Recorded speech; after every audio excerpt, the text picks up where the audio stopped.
this is probably the most important part of this project. This has to be done right, because if this doesn't go right, we basically are gonna have a roof that collapses. Like most people know, is concrete's a compression material, and if you put weight directly down on it, but it's as a slab, it's really strong. But if you do it as a beam, it's up in the air, and it has no rebar, this is just gonna crack and crumble right down, as opposed to if it has rebar, the same load coming down on it, you can see the rebar in here, it actually gives it tensile strength and doesn't allow it to just collapse. So while my arch, which is basically, here's our build right now, right here, I'm putting in an arch like that. This is gonna have load coming down. It's also gonna have load that comes into the walls and wants to push out.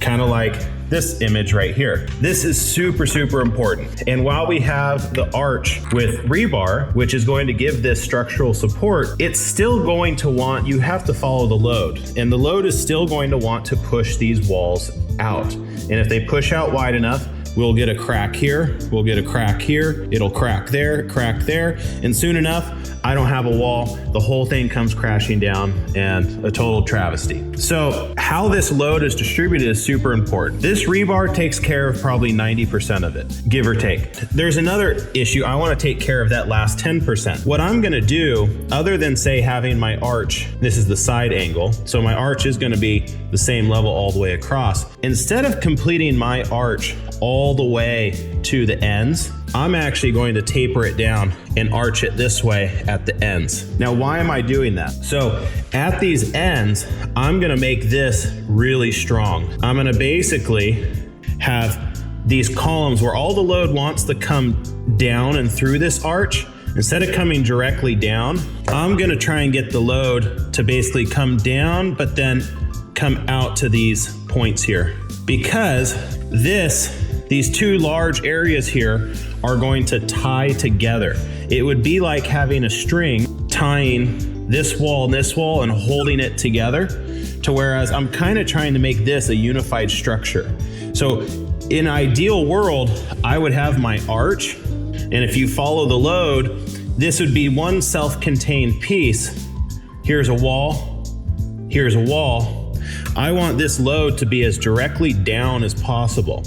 So the idea is, if this arch can hold itself together without it takes the horizontal load that it's gonna be pushing out. If these aren't a factor anymore, and the arch itself holds itself together, then it's really just completely sitting on top of, and while it's still gonna be tied into the walls, I'm gonna try and make it as close to as if these are just pillars.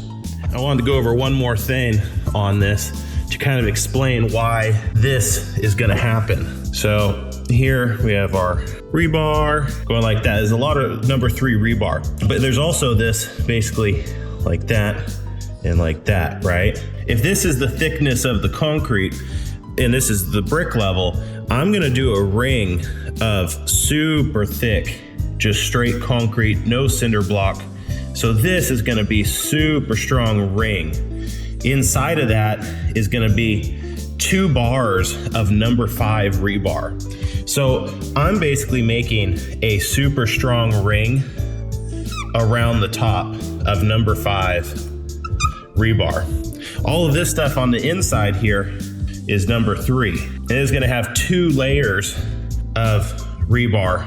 They might be stacked vertically, not, horizontal like this. This ring is going to basically, when the load comes here and pushes here, it's actually gonna be tensile strengthening as if it's this beam right here pushing down, but this is gonna push back up against it. This load is gonna try and push out, but it can't because there's so much tensile resistance. It's gonna send the load this way. And since this is gonna be a full uniform bend all the way around the backside, it's gonna have no choice but to then go down the load just straight down.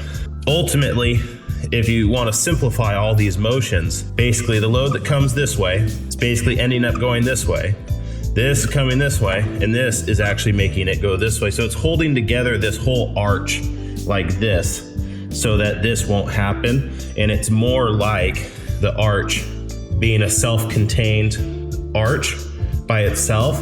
And then all I have on these cinder blocks is this just sitting down on top of it. So that's kind of the idea in my head. That's how the load is gonna work.